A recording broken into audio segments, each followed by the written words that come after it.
नमस्ते आप सभी को। आज हम बात करेंगे हरतालिका तीज के बारे में। हरतालिका तीज जैसा कि आपको पता ही है कि वो 6 सितंबर 2024 को है। और हरतालिका तीज क्यों मनाई जाती है? हरतालिका तीज सुहागन स्त्रियां मनाती हैं अपने पति की लंबी आयु के लिए, उनके अच्छे स्वास्थ्य के लिए, उनकी तरक्की के लिए। ये पूरा दिन निर्जल रहकर इस उपवास का पालन करती हैं और प्रार्थना करती हैं शिव जी से। और ये सबसे पहले ये जो उपवास है ये माता पार्वती ने शिव जी भगवान शिव के लिए किया था, उनको पति के रूप में पाने के लिए।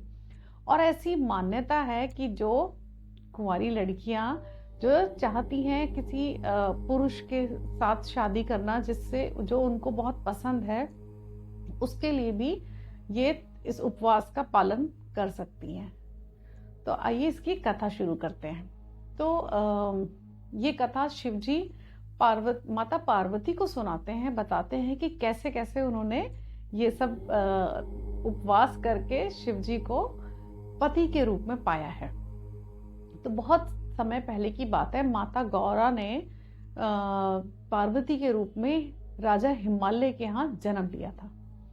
और जब वो थोड़ी सी बड़ी हुई तब से उनके मन में एक ही इच्छा थी कि वो भगवान शिव को पति के रूप में चाहती थी।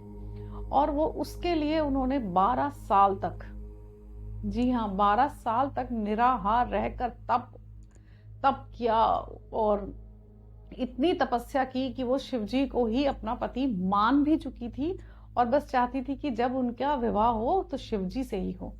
तो ये राजा जो हिमालय थे, उनके जो पिता थे माता पार्वती के, वो देखते थे कि मेरी जो पुत्री है वो इतना तप कर रही है और वो बहुत परेशान रहते थे कि कुछ खाती भी नहीं है, सारे दिन पूजा पाठ में लगी रहती है।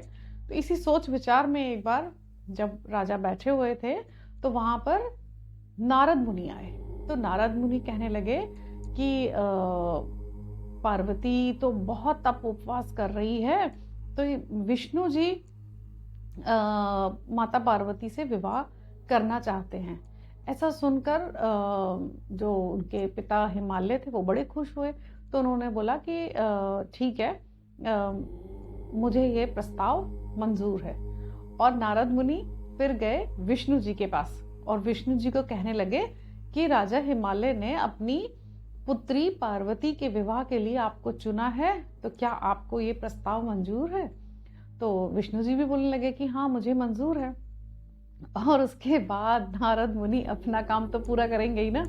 फिर वो पहुंचे माता पार्वती के पास और उन्होंने माता पार्वती को कहा कि आपके पिता ने आपका विवाह विष्णु जी से तय कर दिया है।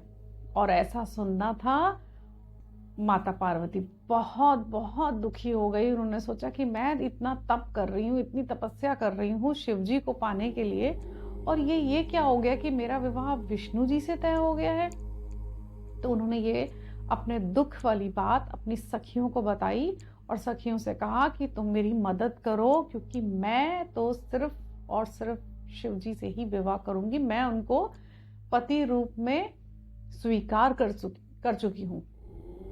तो उनकी सखियों ने क्या करा कि माता पार्वती की आज्ञा से ही वो माता पार्वती को घने जंगलों में ले गई और वहां एक गुफा में उन्होंने उनको रख दिया। और माता पार्वती वहां पर क्या करने लगी? तप करने लगी, तपस्या करने लगी, शिवजी का आह्वान करने लगी। और उन्होंने वहां रेत से ही शिवलिंग बनाया। और वो बहुत ही एक ऐसा शुभ दिन था, भाद्रपद की शुक्ल पक्ष की तृतीया वाला दिन था। और उस दिन उनसे वो शिवलिंग बना और उन्होंने उस पूरा दिन बिना जल के निर्जल रहकर, निराहार निर्जल रहकर शिवजी का आह्वान किया। और शाम को वहां पर पूरी रात जागकर शिवजी के लिए कीर्तन ये सब करती रही। उनकी सखियां भी आ गई और उन्होंने पूरी रात जागकर जागरण किया और सुबह उठकर नहा धोकर व्रत का पारण किया। और जो भी पूजन की जो सामग्री थी सब उन्होंने गंगा जी में उनको बहा दिया और प्रार्थना की कि मेरी शिव जी से प्रार्थना की कि मुझे आप अपनी पत्नी के रूप में स्वीकार कीजिए। और ऐसा करने से शिव जी प्रसन्न हुए। सच में शिव जी प्रसन्न हुए और उन्होंने आशीर्वाद देते हुए कहा माता पार्वती को कि मैं तुम्हारी बात स्वीकार करता हूँ, तुम्हारा प्रस्ताव जो है वो मैं स्वीकार करता हूँ। और इसी बीच, क्योंकि राजा हिमालय ने तो विष्णु जी की बात मान ली थी कि वो अपनी पुत्री का विवाह उनके साथ कराना चाहते हैं, तो वो अपनी पुत्री को ढूंढने लगे कि वो कहाँ चली गई। और ढूंढते ढूंढते वो जंगल में उस गुफा में आ गए जहां पर माता पार्वती थी। तो माता पार्वती को वहां देखकर और इस जैसे तप वगैरह करते हुए देखकर वो बोलने लगे कि तुम यहाँ पर बेटी क्या कर रही हो। तो उन्होंने बोला कि पिताश्री, मैं शिव जी को अपना पति मानती हूँ और उन्हीं से ही मैं विवाह करना चाहती हूँ।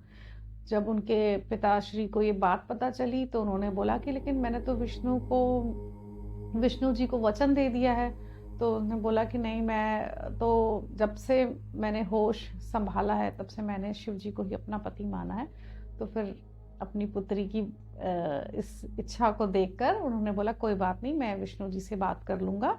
और वो अपनी पुत्री को घर ले आए और उन्होंने विष्णु जी से हाथ जोड़कर क्षमा याचना की कि माता पार्वती जो हैं, उनकी पुत्री जो है पार्वती, वो शिव जी को अपना पति मान चुकी है और उनसे ही विवाह करना चाहती हैं। तो विष्णु जी ने भी कुछ नहीं कहा, उन्होंने बोला ठीक है। और राजा हिमालय ने कुछ समय पश्चात शिव जी का और माता पार्वती का विवाह करवा दिया। और इस तरह से ये हरतालिका तीज वाले दिन से में ही ये जो उन्होंने निराहार निर्जल रहकर जो उपवास किया था, तो तब से ये हरतालिका तीज का जो त्योहार है ये मनाया जाता है। ये सुहागन स्त्रियां करती हैं और वो भी उस दिन निर्जल रहकर और निराहार रहकर पूरी रात वो जागरण करती हैं और अपने पति की लंबी आयु और उनके अच्छे स्वास्थ्य और उनके सब चीज़ उनकी ज़िंदगी में अच्छा हो। और ये दाम्पत्य जीवन में एक मिठास का भी प्रतीक माना जाता है हरतालिका तीज। तो आप सब लोगों को हरतालिका तीज की बहुत बहुत शुभकामनाएं। और ऐसे ही आप लोग सबका दाम्पत्य जीवन खुश रहें और अच्छे से इस त्योहार को आप मनाएं।